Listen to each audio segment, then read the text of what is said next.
Olá, o Interesse Público começa agora e destaca: ação na Justiça cobra de entidade agrícola prestação de contas de recursos destinados à alfabetização de adultos.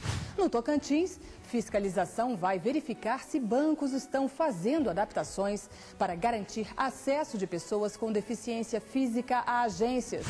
No Amazonas, acordo permitiu que criança indígena internada em hospital público conseguisse receber também o tratamento dos pajés. Em defesa do patrimônio histórico e cultural, comerciantes de objetos de arte em Pernambuco terão de se cadastrar. A ideia é evitar a venda ilegal das peças para o exterior. Essas e outras notícias agora no Interesse Público, um programa do Ministério Público Federal. Quando uma entidade recebe recursos federais para aplicar em um programa social, ela deve prestar contas ao governo. A ausência de comprovação levanta suspeitas de irregularidades. É o que ocorre atualmente com a Associação Nacional de Cooperação Agrícola. Por não ter justificado o uso de quase 4 milhões de reais, a ANCA é alvo de uma ação de improbidade administrativa. O dinheiro tinha como destino um projeto de alfabetização de adultos. A ação foi baseada em informações levantadas pelo Tribunal de Contas da União. Segundo o TCU, a Associação Nacional de Cooperação Agrícola, a ANCA, recebeu um repasse de R$ 3.800.000 e não comprovou a utilização dos recursos na alfabetização de adultos, como determinava o contrato. Além disso, o dinheiro teria sido repassado para secretarias estaduais do Movimento do Sem Terra. O advogado da entidade nega as acusações. Isso eu posso te afirmar com tranquilidade, que não houve repasse para o MST, para qualquer outro movimento social. O que houve sim, e isso jamais foi negado, é uma parceria para atingir o público-alvo do convênio em questão, que era população rural analfabeta. Para você trabalhar com um trabalhador rural analfabeto, que chega a 30% da população rural brasileira é analfabeta hoje, você tem que necessariamente criar parcerias com os movimentos que organizam essa população. Com base nos dados do Tribunal de Contas da União, o Ministério Público Federal em São Paulo entrou na Justiça com uma ação de improbidade administrativa. Para o procurador responsável pelo caso, Sérgio Suyama, a ANCA e seus dirigentes transgrediram a lei. Essa entidade e o seu presidente estão sendo responsabilizados com base na lei de improbidade administrativa, que é a lei 8492. A lei da responsabilidade administrativa, da improbidade administrativa, estabelece a devolução do dinheiro, né, a proibição de contratar de novo com o poder público e a imposição de multa de até 5 vezes o valor contratado e, por último, também a suspensão dos direitos políticos da pessoa responsável. A partir da denúncia oferecida pelo Ministério Público Federal, a Justiça concedeu liminar bloqueando os repasses para a ANCA.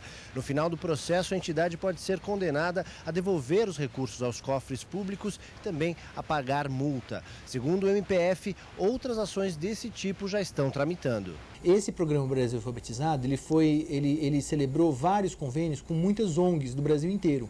E em alguns casos foram detectadas irregularidades. Então o Ministério Público ele está responsabilizando todas essas organizações que praticaram irregularidades, independentemente da cor, né, da coloração política ali dessa organização ou da preferência partidária.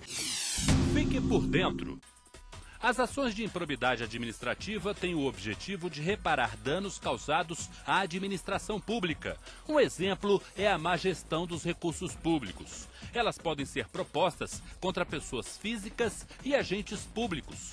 Os condenados podem ser obrigados a devolver o dinheiro desviado, além de perder os direitos políticos. O Ministério Público Federal no Tocantins vai acompanhar de perto se os bancos no estado estão cumprindo um acordo firmado pelas instituições financeiras de todo o país em 2008. O compromisso é garantir a acessibilidade de pessoas com deficiência física às agências bancárias. A garantia de acesso a pessoas com deficiência é prevista em lei, mas nem todo lugar respeita esse direito. A falta de adaptações pode ser encontrada nos prédios, no comércio, nas ruas. O diretor administrativo do Movimento pela Cidadania dos Portadores de Deficiência reclama da dificuldade para se chegar a um banco. Já começa logo pelo estacionamento, que geralmente não tem as rampas. Quando se tem sempre um carro que não é de um deficiente tampando a rampa. Não se tem realmente a questão da identificação em braille, da faixa tátil que guia, né, o deficiente visual, né, e as indicações para o auditivo, né, porque tem que estar sempre lendo, né, realmente não existe. Para resolver esses e outros problemas, em outubro do ano passado foi firmado um termo de ajustamento de conduta entre o Ministério Público Federal, a Federação Brasileira dos Bancos e os Ministérios Públicos Estaduais de São Paulo e Minas Gerais. O compromisso estabelece a obrigação dos bancos promoverem diversas adaptações, além das obras físicas. Uma delas é que as agências tenham pelo menos uma pessoa que conheça a linguagem brasileira de sinais para atender aos deficientes auditivos. É previsto também uma versão em braille dos extratos dos deficientes visuais. Em Tocantins, o Ministério Público Federal quer saber se o acordo está sendo cumprido e, para isso, instaurou um inquérito civil público. Já foram solicitados relatórios ao Banco do Brasil e à Caixa Econômica Federal no Estado para saber se as adaptações estão sendo realizadas. Também foi pedido para que o Ministério Público Estadual passe informações sobre sua adesão ao termo. Veja no próximo bloco. No Amazonas, uma história bem interessante. Pequena Índia consegue em hospital público o direito de receber atendimento também de um pajé. Vitória do bom senso e das tradições indígenas.